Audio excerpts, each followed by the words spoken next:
ترخات خططها لبولد سخفتا دراسنا تراخن مقر زهابة سالساي كفال أوعاتو خيلة وشت تماي كحمس دحر مطنح جفافف ناولكو هابت محمس وصاخو فاني جن أبسنور يلن فاني نات أوعخو مدلاي قصلكو زريا توتيل لعينتي ببي عنفتون تقامتو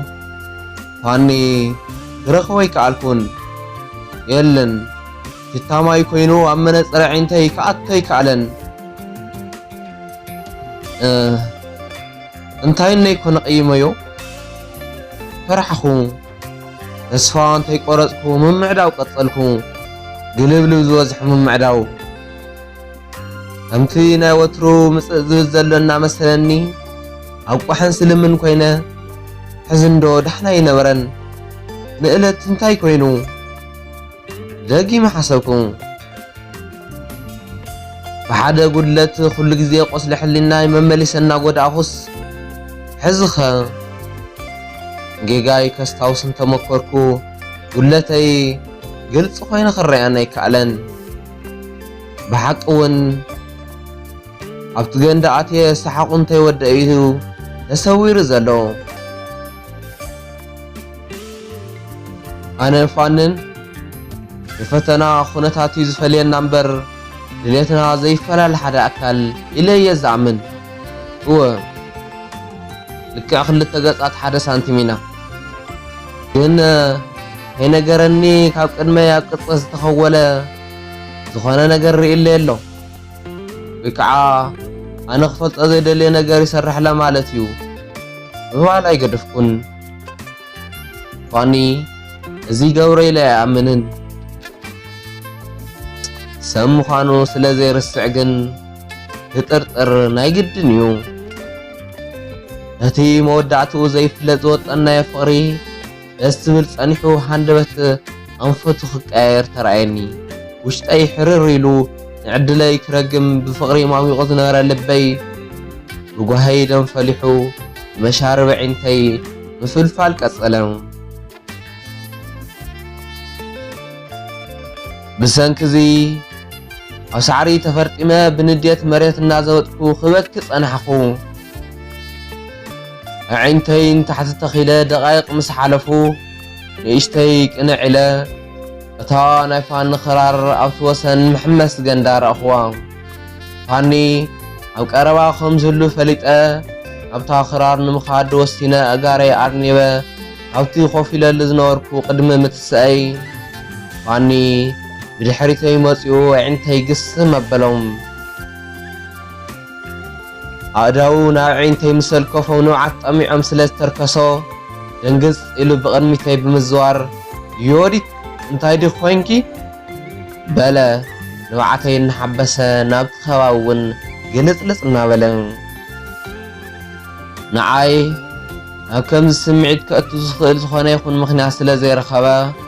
أنا وناي كوراي تحقواس أفي حتي مسق سلا زوالكو اتطفاعات ناتخون زخوانا هاو قصي تردى أنا الزارب أيدلخون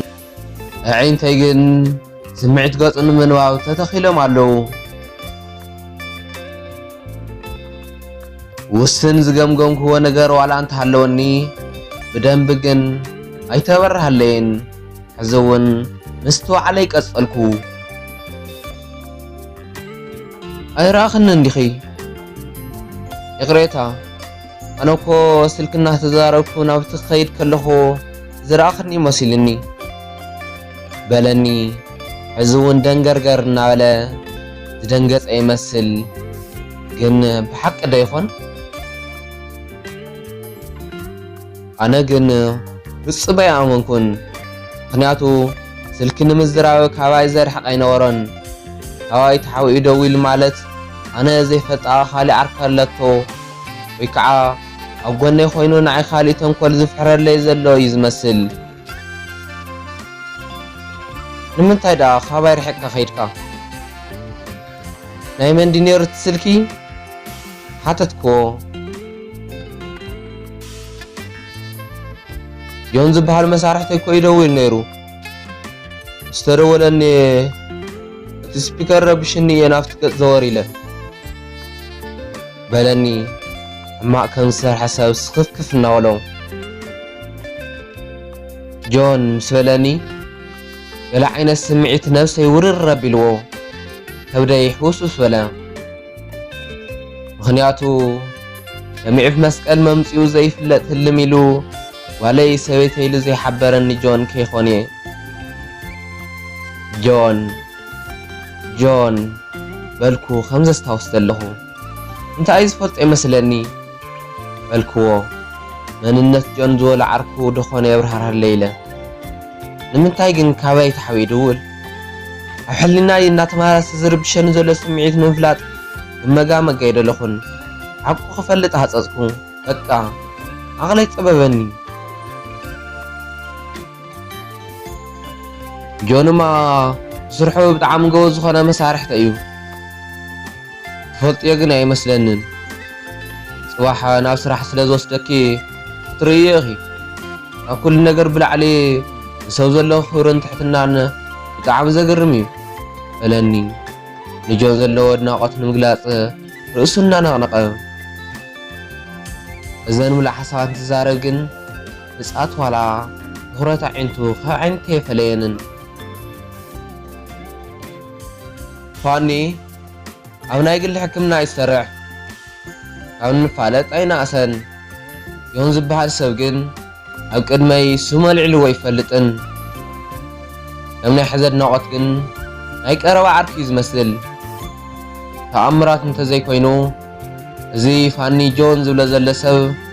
እቲ ኣቦ ሊሊ ጆን ክኸውን ኣይክእልን ተናእሰ ፋኒ ናይ ጆን ዓርኪ ምዃኑ ፈሊጠ ንጸናሕኹ ነይረ ጆን እውን ኣብ ሕክምና ከም ዝሰርሕ ነጊሩና ይፈልጥን ሓደ ዘጠራጠረኒ ነገር ግን ጆን ስራሕ ሲኢኑ ከም ዝነበረ እምበር ንምንታይ ከም ዝተመረቐ ዝፈልጦ ጉዳይ ኣይኮነን ስለዚ ንሕክምና ተማሂሩ ዶ ይነብር ሰጋኹ ፋንማ ብዛዕባ ጆን ክፈልጥ የብሉን እንተፈሊጡ እምባ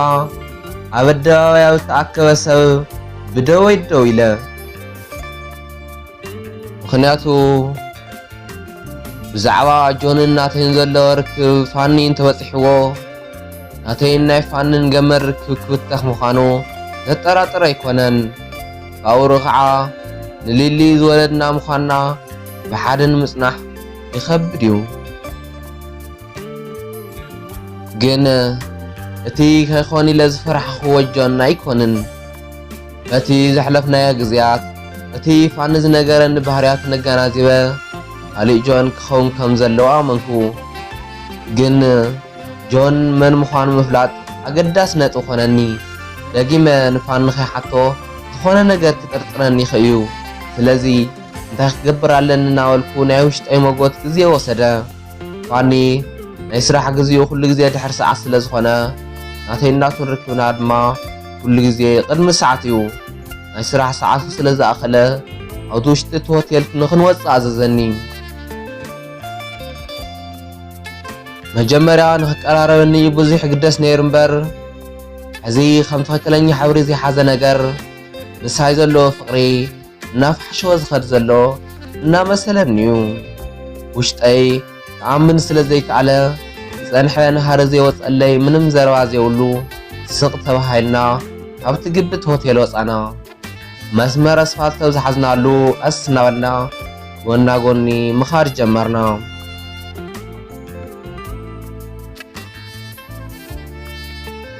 ካብ ፋኒ ተፈላለየ ናብቲ ረሓስ ሓፍተይ እቶም ቆልዑ ዝኸውን ብርቱካን ባናና ማንጎ ሒዘ ኸድኩ ሊሊ ናባይ ንምሑቕ ኣብ ተጓያ እንትመጽእ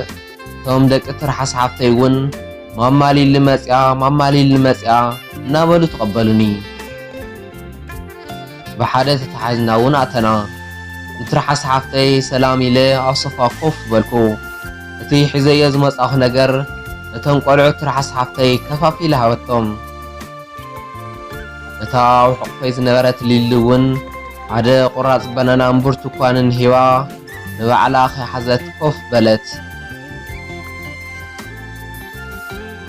ናብ ገዛ ብሰንኪ ፋኒ ምምጻእ ካብ ዝገድፎ መዓልታ ስለ ዝኾነኒ እንትረሓስ ሓፍተይ ድሕነታ እንትጥይቓ ኣዘራርባ ኣይከም ወትሩን ድብድድ ኢላ ውሽጣ ከቢድ ምስጢር ዝተሰከመት እያ ትመስል። ሊሊ እናጫወትኩ መሲለ እንተይሓተትኩ ኣስቕ ኢለ ጸናሕኩ። ምኽንያቱ ከይዲ ህይወት እየ ልዕላ ከም ልሙድ ክትወቕሰኒ እንተመኪራ ከየሕመመኒ ኣይተርፍን። ምስ ትረሓስ ሓፍተይ ንፋኒ ካብ ዝቀራረብ እንዳሓሪና ብሓሳብ ተረሓቕና። እትፈልጦ ነገር ከም ዘለዋ ርግፀኛ ኮይና ትዛረቦ ነገር እየ ዘይፈትወላ። ምስ ፋኒ ኣይትቀራረቢ ደጊንኪ ከይትጉድኢ ዝብል ዘረባ ናይ ኩሉ ግዜ መጠንቀቕታ እዩ። ኣነ ግን ኣይቅበላን። ቅድሚ ሕዚ ልዕለይ ንጆን እያ ተኣምነ ነይራ። ክሳብ ሕዚ እውን እንተኾነ ደሃጆን ንምርካብ ድቃስ የብላን። ብዙሕ እያ ትፅዕር። ኣብዚ ዛዕባ እዚ ናተይ እናታን ኮኸባት ኣስንኳን ክስማዕምዑ ተራኺቦም እውን ኣይፈልጡን። ኣነ ክሰማዕ ኣይደልን፣ ግን በኣይ ተስፋ ኣይትቖርፅን። ዋዳስ እሳ እውን ንዓይ እንተይማኸት ካሊእ መንገዲ ትኽተል ከይትህሉ የጠራጥረኒ እዩ። ገጻ ክስመት ዝኸደኖ እንታይ ክኸውን ከም ዝኽእል ክግምት ኣይከኣልኩን። ምኽንያቱ ግምተይ ናብ ካሊእ ኸዘንብል። ሰብኣይ ክኸ ድሓን ድዩ? ድሓን እዩ።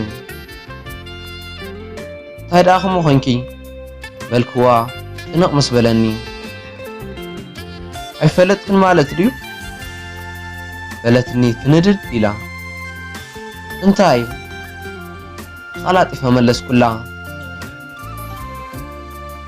ስኽፍታ ራብዓይ ክፋል ይቕጽል።